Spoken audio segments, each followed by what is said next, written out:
Once a small coupe, Kia's Ceed is these days a small estate, but a very stylish one. It sells alongside the brand's Ceed Sportswagon estate, but offers swoopier shooting brake styling to create a fastback look with that want one factor. The brand promises that the drive dynamics will match the aesthetic promise too. Let's check out the revised version. Gone are the days when Kia was content to merely try and reach a minimum class standard when it comes to drive dynamics.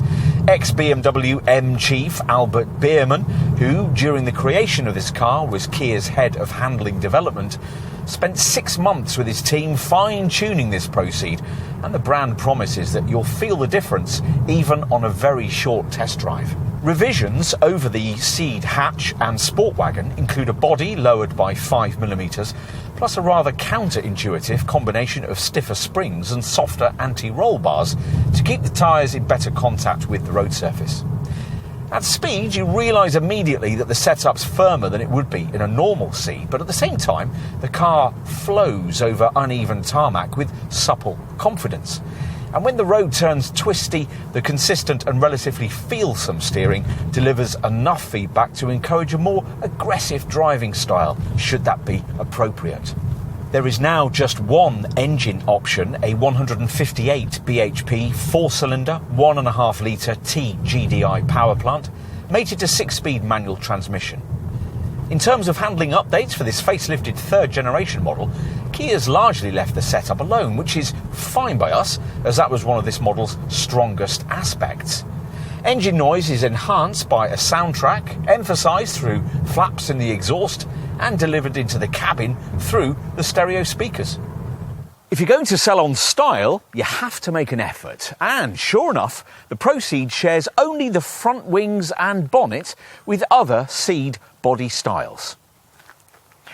The roofline is 43mm lower than on an ordinary Ceed SW estate and 5mm longer. Plus the windscreen is 1.5 degrees more steeply raked and the rear window is slanted 65 degrees off the vertical. Plus you get smart 17-inch wheels.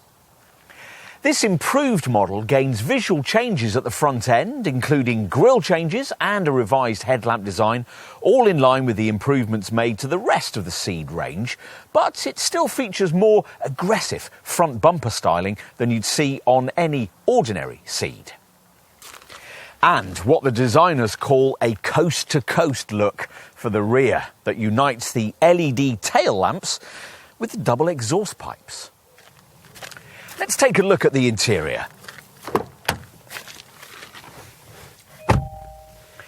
Inside, it actually feels quite special, especially with the mandatory GT line trim, which features leather and Alcantara sports seats with white stitching and GT line badging.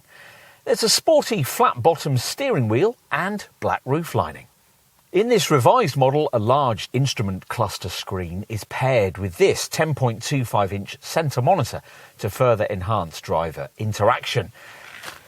OK, let's proceed to the rear doors. Now, at least you get them. Classic shooting brake models of the 70s never did.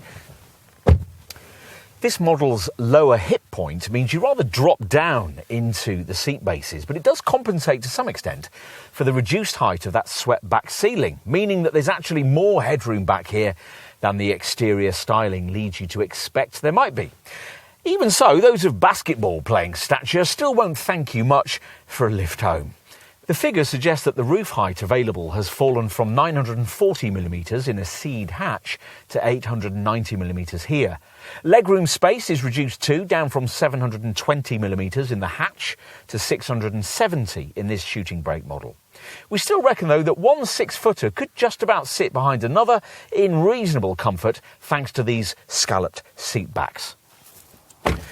We'll finish, as usual, with a look at the boot. Now, this 594-litre cargo area, which is 50% bigger than that of a standard Ceed Hatch, actually offers more space than you'd get from conventionally styled compact estates of this kind.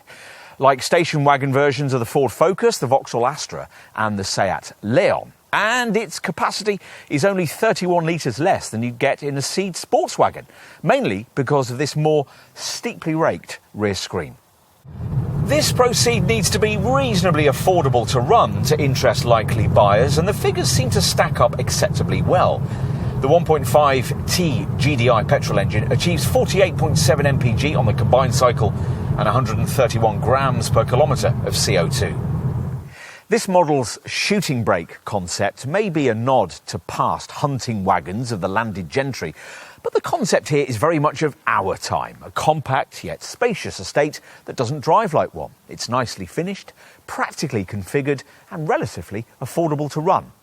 It's very much an estate for people who wouldn't normally buy such a thing, and that makes it quite a tempting prospect.